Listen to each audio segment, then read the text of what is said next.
Hey guys, Kevin Meine with the Home Run Team at EXP, and just want to continue our series we're doing on real estate investing. Week 1 we did long-term rentals. Week 2 was short-term rentals. This is week 3. We're going to do flips.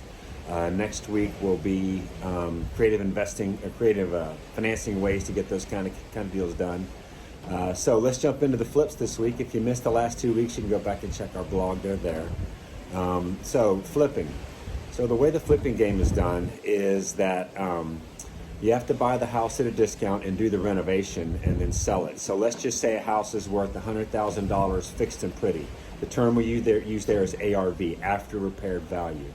If it's worth $100K fixed and pretty, then what you have to do is to be able to buy it at a discount below that amount, and then also include the amount of rehab, and that will give you a purchase price. So let's say it's $100K fixed and pretty.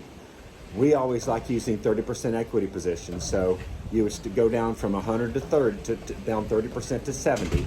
And then from 70, you would subtract from that the amount it's going to take to do the renovation. So let's say it takes $10,000 to fix it. So you take the 100K ARV minus the 30% equity position minus the 10K you're going to have to do to fix it, gets you to 60K. That would be your offer. So you buy the house for 60K. You put the $10,000 into it, you're now in for 70, but you've got a newly renovated house at 70. Then you sell it for 100. That 30% equity capture is how you make money in flipping. Now you don't get all 30%. You've got selling costs, those kinds of things. So 30% is the safest number you can have. There are people that play this game that have gotten aggressive because it's hard to find property. They're now doing things where they will buy it for a 20% equity position. I've seen 15 out there. It's hard for me to sleep at night doing deals like that because you're just so thin.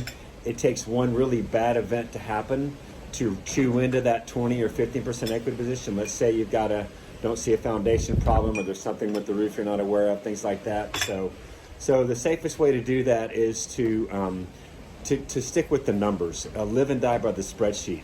Don't get aggressive. The way people make mistakes in flipping is they look at it and go, oh, well, I know I should be at 30%, but gosh, look at this great neighborhood, and this house is in such great shape, and I really think we can do this for 15. And then you buy it, and then you dig into it, and then you find something that's wrong, and you end up working for 3 or 4 months and making no money. So the other challenging thing about flips is it's a little bit hard to get them financed. The money to do flipping can be expensive because no bank wants to loan you money that you're going to have for 3 or 4 months. The horizon on a flip really should be no longer than 3 months if possible.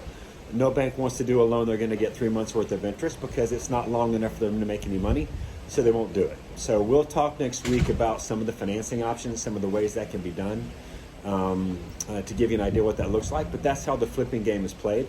The biggest challenge in flipping is finding property.